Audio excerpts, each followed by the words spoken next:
Welcome to today's podcast on crisis communication and reputation management. I'm Yogesh, and I'm excited to dive deep into this critical topic with all of you. And I'm Lily. Whether you're a leader, a communications professional, or simply someone interested in how brands weather storms, you'll find today's discussion both relevant and essential. Yogesh, let's begin with a basic definition. Crisis communication is the dialogue between an organization and its stakeholders prior to, during, and after a crisis. Exactly. And it's not just about reacting. It's about preparation, strategy, and trust. Companies that handle crises well often come out even stronger.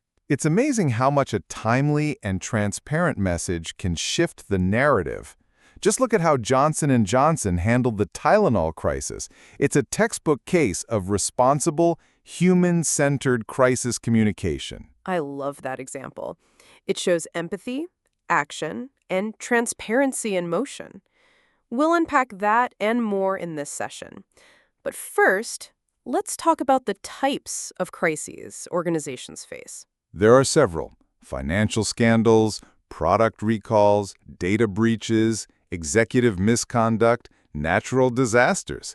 And in today's connected world, even a single tweet can become a crisis. Social media has changed everything. Speed is now crucial. The longer you wait to respond, the more control you lose over the narrative. And that's why having a crisis communication plan isn't optional anymore. It's a necessity. Segment 2. Anatomy of a crisis. So, Yogesh, let's break down what actually happens when a crisis hits. What are the first 24 hours like? The first 24 hours are all about triage. You're assessing the situation, verifying facts, identifying stakeholders, and activating your crisis team. Absolutely. And during that time, silence can be interpreted as guilt or negligence.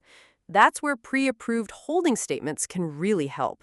Right. Something like, "We are aware of the situation and are actively investigating it. Our priority is the safety and well-being of..." You get the idea.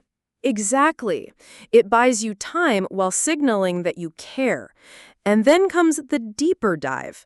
Who is affected? What's the scale? How did it happen? And most importantly, how are we going to fix it? The tone here matters. It's not just about legal protection. It's about human empathy. That's why cross-functional collaboration is key. Legal, PR, HR, operations, they all need to be on the same page. Crisis leadership is about clarity under pressure. You need someone to take ownership, not just issue statements. And we'll talk about leadership messaging in our next segment. But first, let's take a break and reflect on some real-world crisis examples. Segment 3. Case Studies and Lessons Learned. Yogesh, let's examine a few well-known cases. I'll start with United Airlines passenger removal incident. Remember that? Oh, yes. A customer was forcibly removed from the flight, and the video went viral. United's first response blamed the passenger. That only made things worse. Exactly. They failed to show empathy in the initial stages. It took multiple statements and a backlash before they acknowledged fault. Now, contrast that with Starbucks' response in 2018, when 2 black men were wrongfully arrested in one of their stores. The CEO apologized swiftly and closed 8,000 stores for racial bias training. That was bold. Expensive too, but it showed commitment. Their brand reputation rebounded because they demonstrated values in action.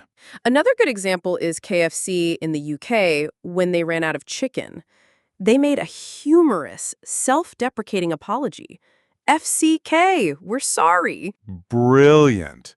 Humor, when used wisely, can be powerful, but it must be aligned with brand tone and the gravity of the crisis. We've also seen poor crisis handling, like BP's oil spill, where the CEO said, "I want my life back."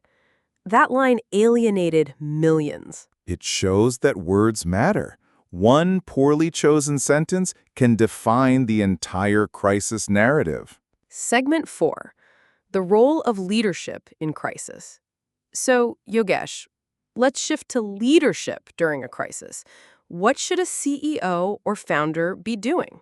First, be visible. The leader must take responsibility, communicate frequently, and show emotional intelligence. Silence or delegation to junior staff doesn't work in high-stakes situations. People want to hear from the top. And that doesn't mean over-controlling the message. It means guiding the tone, the direction, and being present. Leaders also need to acknowledge uncertainty. It's okay to say, we don't have all the answers yet, but we are working tirelessly. Yes, and consistency matters. Mixed messages from leadership can breed confusion and mistrust. Internal communication is just as important as external. Your employees are your ambassadors. Keep them informed and involved. That's where transparency shines. If you keep employees in the dark, leaks and speculation will dominate the public story. So true. And after the crisis, leaders must lead the recovery, internally with morale and externally with reputation rebuilding. Segment 5. Building a crisis-ready culture. Yogesh, let's now talk about prevention and preparation. What does it mean to be crisis-ready? It means building systems and training your people in advance. Crisis simulation exercises, scenario planning, media training, all of that. And don't forget monitoring. Tools like social listening and media tracking can catch early warning signs. Culture matters too. A blame-free culture encourages people to flag risks early instead of hiding them. Also, establish a clear escalation protocol. Everyone should know whom to alert, how fast, and through what channel. And make your crisis plan a living document. Review it quarterly, assign owners to each part of the process. That's how organizations build resilience, not by reacting faster, but by reducing surprises. Proactive communication builds trust, and trust is the currency you spend during a crisis. And this is why crisis communication and reputation management are inseparable. You manage the moment, and then you manage the memory. That's beautifully put. The goal is not just to survive, but to emerge stronger, wiser, and more trusted. And that brings us to the end of this episode. Thank you for spending these 3 hours with us diving into one of the most vital areas of modern leadership. If you found value in this conversation, share it with your team, your peers, or even your clients. And remember, crisis is inevitable, but mismanagement is not.